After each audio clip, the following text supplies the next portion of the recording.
Israel says it hit Hamas military targets, but this morning, Gazans inspected collateral damage, property, and in the past 24 hours of widespread violence, say Palestinian authorities, more than 400 were wounded and 24 killed. Unfortunately, the violent conflict between Israeli and the Palestinians continue today, with Israeli Prime Minister Benjamin Netanyahu committing to increased airstrikes in Gaza. In fact, some of those airstrikes led to the collapse of a 13-story residential building in Gaza. The residents of that building were given an hour to evacuate before the attack occurred. So far, we're learning that the death count on both sides has increased, but certainly the death count is much higher on the Palestinian side, with now 28 people killed, including 10 children and 1 woman. Israel claims that 16 of those individuals were Hamas militants, although that has not been confirmed. Hamas, of course, has retaliated with rocket strikes of their own. And what we're also learning is that Netanyahu is not in any way planning on backing off. In fact, he says that he plans on using even more force. He says following a situational assessment, it was decided that both the might of the attacks and the frequency of the attacks will be increased on Gaza. Hamas will receive blows now that it didn't expect. Israel also mobilized 5,000 reserve soldiers in order to go to the border between Israel and Gaza. And so, as you can see, unfortunately, the situation continues to escalate. More people are getting killed, and it's just absolutely devastating. I have more details, but Cenk, I wanted to give you an opportunity to jump in. Yeah, so Netanyahu says Gaza will get attacks they didn't expect. No, they expected. So you murdering Palestinian kids is the norm. It's not the exception. Nobody's gonna be surprised by it. So what, 9 both days and counting, right? And right now they look like they have about roughly 20-to-1 kill rate, 20 Palestinians for 1 Israeli. And Israel usually likes to keep that around 100-to-1. And maybe the kids are 20-to-1, as in 20 Palestinian kids for 1 Israeli citizen, right? And of course, it's the usual excuses by the right-wing government of Israel and their military that lies every time. So Hamas is firing rockets from where they live. That's unacceptable. So we're gonna knock down 13-story buildings. We're gonna kill the kids. We're gonna kill the grandmothers because Hamas is hiding behind them. There was nothing we could do. Look, that's only for suckers and for people who just want to believe the Israeli side no matter what happens, right? By the way, the Palestinians should make the same excuses. I don't want either one of them firing missiles. I don't want either one of them killing each other. I'll get to how we can stop that in a second. But Israel says hey, we were kind of trying to hit military places, kind of wink, wink. We just happened to kill all your kids instead. So I don't see why the Palestinians don't say, yeah, we were aiming for Israeli military installations, but their aim sucks. Their rockets suck, and they don't have Iron Dome, so they hit somewhere else. Like, do I like that excuse? I hate that excuse. But that's the same excuse Israel uses. Yeah. When Israel uses it, everybody high fives. High fives. Oh, collateral damage. You killed the people's kids. So what? So what? Collateral damage. You were trying to kind of hit somebody that's a militant in the middle of a city. And people buy it, like that's a real excuse. And the reason I say the Palestinians should use it is because if the Palestinians used it, everybody would be outraged. They'd be like, oh, how dare you lie like that? It is, but it's word for word what Israel is saying. No, we believe Israel. We don't believe Palestinians because Palestinians aren't people. They don't count. So let me get to my constructive solution real quick, Anna. Before you do though, let me just give you more details because I think it's important for people to understand that like the way it gets presented by some in the media, although it's interesting, I am seeing a difference in, I guess the tone of some of these reports, whereas before it seemed as though no matter what, Benjamin Netanyahu would be defended, supported, and there was a lot of both sides nonsense going on. I'm seeing a little bit of a change, but certainly not enough in terms of telling the truth about what's happening on the ground and how, every time we see this conflict happen, 2014 was the I guess, most recent example of things becoming as violent and intense as they are now, there was just this weird effort to make it seem as though both of them have the same military capability, both are using the same level of force, when in reality, Israel's side, the Israeli government, is using disproportionate force by using their military capability. They also have the Iron Dome that helps to intercept the rockets that Hamas is, yes, using against Israel. They are intercepting most of them. There are a few that made contact in Tel Aviv. Luckily, from what we know, the damage though is not as intense as what we're seeing in Gaza. In Gaza, as I mentioned, there's a 13-story building that's completely collapsed. Yes, Israel used the same excuse of, children are dying, but those children are being used as human shields, so what can we do? Total liars, by the way. There are people using, in the past, have used kids as civilian shields. It was the Israeli military. There's pictures of it, there's a video of it. They take little Palestinian kids and put them in front of the soldiers and advance with weapons with soldiers in front of them. And then they just turn around with a straight face and say, oh no, it's Palestinians that do it. So if you believe the military of really almost any country and you're a reporter, you're a schmuck and you're a useful idiot. Oh, the Pentagon said it, so it must be true. The Israeli Defense Forces said it must be true. The Turkish military said it must be true. The Saudi military said it must be true. Who's that stupid? By the way, in America, usually most of the reporters, but to be fair to them, as Anna said, they've actually done a pretty good job here of pointing out casualties on both sides. Right, a little better than usual. Way better than usual, not anywhere near reality, but way better than usual, I'm being fair. Yeah, just a few more things real quick. And then the other thing that seems to be left out of the conversation quite often is how this started in the first place. Like, who is the aggressor here? Because yes, there's a long-standing conflict between the Israeli government and the Palestinians, but the truth of the matter is that conflict was dormant until all of a sudden Benjamin Netanyahu decided to do very specific things to antagonize Palestinians, and that has led to the conflict that we're experiencing right now. So for instance, the clashes started at the beginning of Ramadan a month ago when Israeli police actually put barriers to stop people sitting in the Damascus Gate Plaza from being able to practice their religion, do their religious ceremonies. And so of course the Palestinians saw that as a provocation. And this is the area where they would gather during Ramadan. So you can understand the timing of it as well. Also an Israeli plan to evict Palestinians from their home. We talked about that yesterday. And so that's in Sheikh Jarrah specifically. All of these actions led to an escalation of violence. So you have to also keep in mind who the aggressor is here, rather than just simply both sidesing it and acting as if they're both simultaneously increasing the violence and the tensions. This was, yeah. So that's the oldest trick in the book in the Middle East. Oh, he started it, you can't tell, we're done with it. So I killed 10 or 100 times as many as their people, but half our guys think they started it, so it's okay. And we got the idiot American reporters to say that they can't tell and we're done with it, right? I'll come back to why America is so important in that context. But in this case, it's the clear as day. There's one very obvious answer as to who started, and it's not the case every time. In this case, it was Netanyahu. He's got political interests, he can't form a government. Not only is Anna right about every fact that she stated, you can go look up, those are absolute stone cold facts, right? But he raided the Al-Aqsa Mosque. Yeah, twice. And there was no justification for it. They didn't even bother presenting any evidence that there was any agitation there. They just said it. And because they know that at a bare minimum, most of the reporters in the world, but especially American reporters, will call it 50-50. And they will write it 50-50.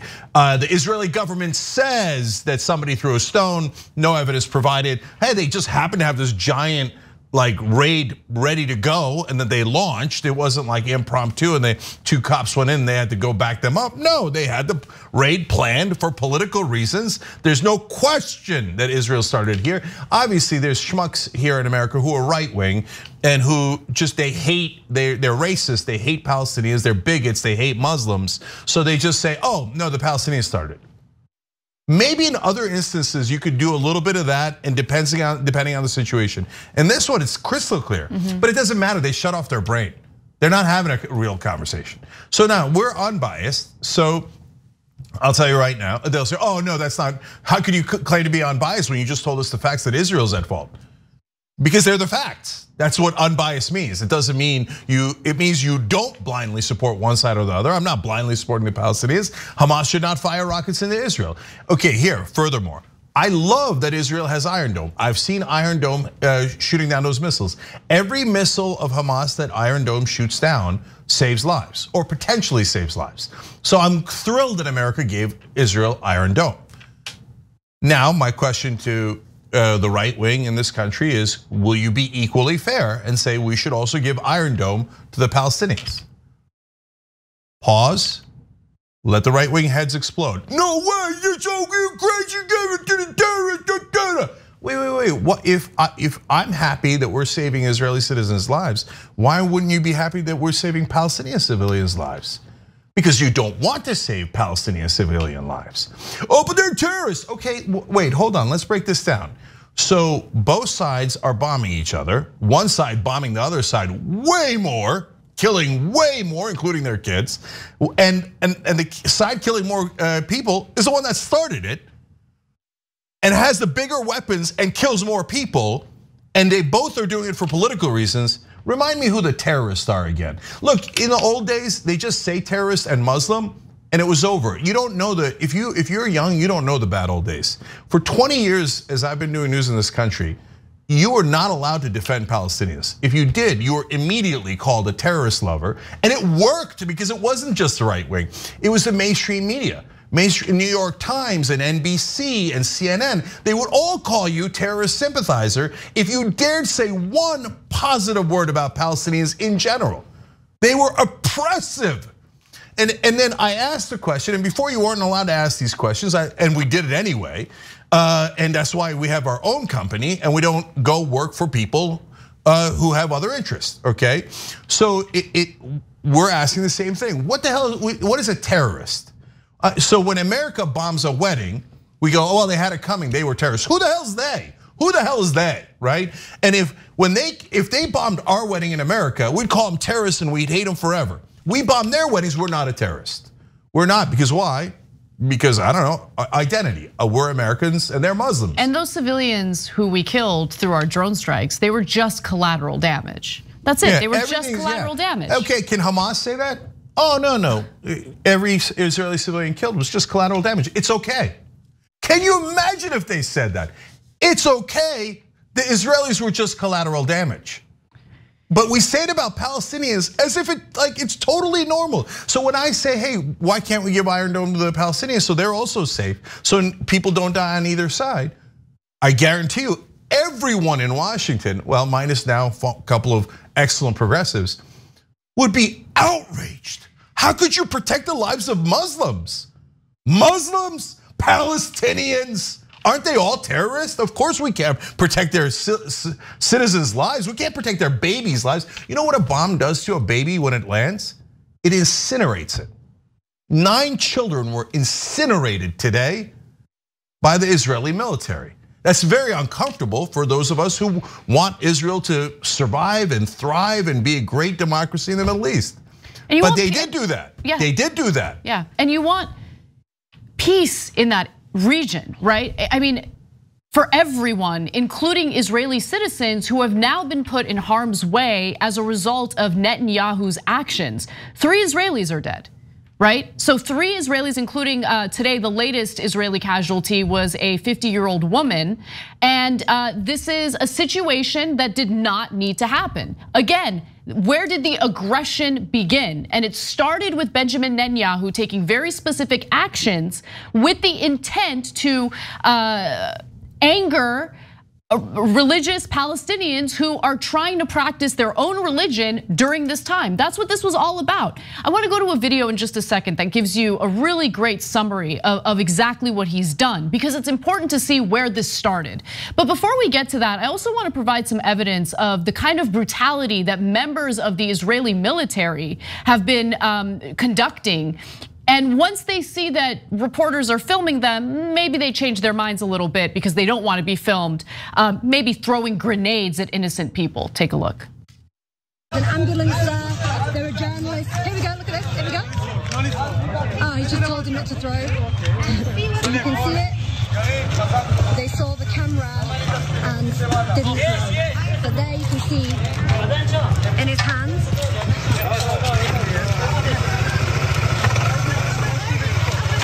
Stun grenade. What was happening off camera was an ambulance. I'm not sure if you could hear the reporter, but the reporter was referring to an ambulance that was off screen or off camera, and that member of the Israeli military was going to throw a grenade at them. Why? Why? What's the need? Yeah, I don't know if that's a stun grenade, tear gas, whatever it is. I think it's a stun grenade. Yeah. And of course you don't throw it when the cameras are rolling because you're embarrassed at what you're doing because it's a war crime. But Israel commits war crimes on the regular. Every one of these conflicts, they commit war crimes. And again, it's not, guys, I don't want you to get the wrong idea. The problem is state power. Yes. It's not just Israel. China commits war crimes, America commits war crimes, Turkey commits war crimes. Oh my God, Saudi Arabia, endless war crimes in Yemen, right? But our media loves, generally speaking, loves people in power. So when the state does it, it's not terrorism. When someone fights back, oh, that terrorists murder their kids, and call it collateral damage. But that's literal, guys. It makes you super uncomfortable, some of you, right? But it's literal. So here, Effectos writes in our member section, where the hell's the UN? Netanyahu is clearly committing war crimes by murdering civilians. What's the point of having charges of war crimes if we can't charge Israel or the US with them? Look, the UN can jump in and eventually they probably will 2 years from now, right? And they'll say that usually what they find is that, yes, the Israeli military was not just targeting military outposts. They were just hitting civilians to teach them a lesson. Because Palestinians are children, they need to be taught a lesson. They're not real people, they're not sentient human beings. They're savages that only understand violence. That's why we had to murder them. They only understand violence because that's why we had to murder them, okay? And that's literally the things that they say. And right-wing idiots in this country go, oh yeah. No, we had to murder the people who believe only in violence. We had to murder them because they believe in violence. Okay, but in this case, the UN is useless. There's only one power in the world that matters here. It's the United States of America. Yep. And as long as we say Israel can do no wrong and we're not going to do a goddamn thing about it, no matter how many kids they kill, and no matter how obvious it is that Netanyahu started this conflict and he did it for political reasons. And no matter how many war crimes Netanyahu commits, there's no way in the world the American government is ever going to do anything about it. That's why Israel is empowered to be lawless. And by the way, you think that helps Israel? It doesn't. It destroys the moral character of a nation when their allies and friends will not hold them accountable. Once you have someone who can go above the law, international law or otherwise, and act with impunity, they will act with impunity. Yeah. And that doesn't help that country, it hurts that country. But we can't get people to see straight because the right wing rule all over the world. Honestly, that's the case. And by the way, Israelis, I love you, but stop voting for war criminals and warmongers. Same goes for Americans, same goes for Turks, same goes for everyone. But in the case of Israel, you're ruining the country. You're ruining it by saying, yes, we want tyrants in charge. We want murderers in charge, right? Oh yeah, they killed 2 of us, so we want to kill 200 of them. What does that leave you with? Do you really think that's the moral position? And do you think starting fights like this is the moral position? Why don't you look inside yourself, inside your own heart, and find the great culture that I know exists there, and actually do something moral to stop this madness? Thanks for watching The Young Turks, really appreciate it. Another way to show support is through YouTube memberships. You'll get to interact with us more. There's live chat emojis, badges. You've got emojis of me, Anna, John, JR, so those are super fun. But you also get playback of our exclusive member-only shows and specials right after they air. So all of that, all you gotta do is click that join button right underneath the video. Thank you.